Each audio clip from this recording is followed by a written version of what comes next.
नमस्कार, आप देख रहे हैं मीडिया हलचल। मैं हूं आपके साथ पूजा यादव। उत्तर प्रदेश के चुनाव में इस बार महिलाओं की भागीदारी बहुत अहम होने जा रही है। इस बात को हम इसलिए फिर से दोहरा रहे हैं क्योंकि अगर हाल ही की हम तस्वीरों को देखते हैं तो एक बात तो बड़ी स्पष्ट है। जिस तरीके से प्रियंका गांधी लगातार महिलाओं को लेकर केंद्रित हो रही हैं, तो उसी तरीके से समाजवादी पार्टी का पूरा फोकस भी अब महिलाओं पर हो रहा है। और बीजेपी तो पहले से ही दावा करती नजर आती है कि महिलाओं के लिए तो अगर सबसे पहले किसी ने काम करना शुरू किया तो वो इकलौती पार्टी उनकी है। अब तो बाकी की और पॉलिटिकल पार्टीज उनको कॉपी कर रही है, लेकिन समाजवादी पार्टी ने इस बार महिलाओं की भागीदारी को वाकई बढ़ाने का काम कर लिया है। एक तरफ जहां डिंपल यादव महिलाओं को लेकर आगे बढ़ेंगी और महिलाओं का नेतृत्व वो करती हुई नजर आएंगी अपनी पार्टी के अंदर, तो वहीं दूसरी तरफ महिला से संवाद भी स्थापित करेंगी। इस बीच आपको बता दें कि बेनी प्रसाद वर्मा की तीसरी पीढ़ी भी समाजवादी पार्टी के लिए एक्टिव हो चुकी है। उनकी पौत्री श्रेया को दरअसल पार्टी में महिला अगर सभा के राष्ट्रीय उपाध्यक्ष के तौर पर चुनने जाने का फैसला लिया गया, तो इसका मकसद भी आप बखूबी समझ रहे होंगे, महिलाओं की भागीदारी को बढ़ाना। अब आप समझ रहे होंगे, इससे पहले भी आपको याद होगा कि अगर युवा शक्ति की बात करते हैं तो वहां पर भी जिस तरीके से नेहा को आगे किया गया और उसके बाद अब श्रेया को जिस तरीके से आगे किया जा रहा है, इससे एक बात तो स्पष्ट है कि समाजवादी पार्टी अब महिलाओं की भागीदारी को अपनी पार्टी में बढ़ा रही है।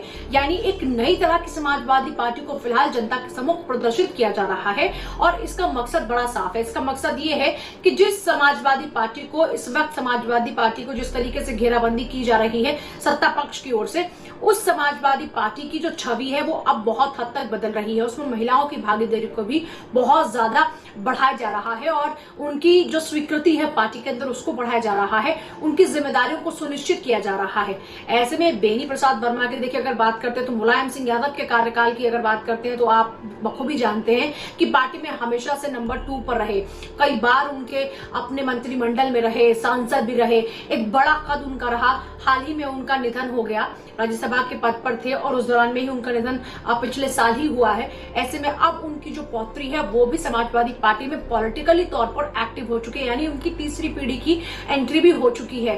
हाल ही में उनको ये जिम्मेदारी सौंपी गई है। तो ऐसे में बखूबी आप इस बात को समझ रहे होंगे कि किस तरीके से महिलाओं को आगे बढ़ाने के लिए समाजवादी पार्टी की ओर से भी कदम बढ़ाया जा रहा है। एक के बाद एक कई ऐसे पद हैं जहां पर अब तक महिलाएं नहीं रही, वहां पर महिलाओं को दिया जा रहा है। तो ऐसे में अब श्रेया के ऊपर भी बड़ी जिम्मेदारी है। श्रेया ये कहती हुई नजर आती है कि सामाजिक तौर पर उनकी जो अपनी एक्टिविटीज है वो हमेशा से रही हैं और उनका हमेशा से रुचि रही है कि वो समाज सेवा करें। अब समाजवादी पार्टी ने उनको ये मौका दिया है, इस मौके को वो गंवाएंगी नहीं और इस मौके की तलाश में वो कब से थी।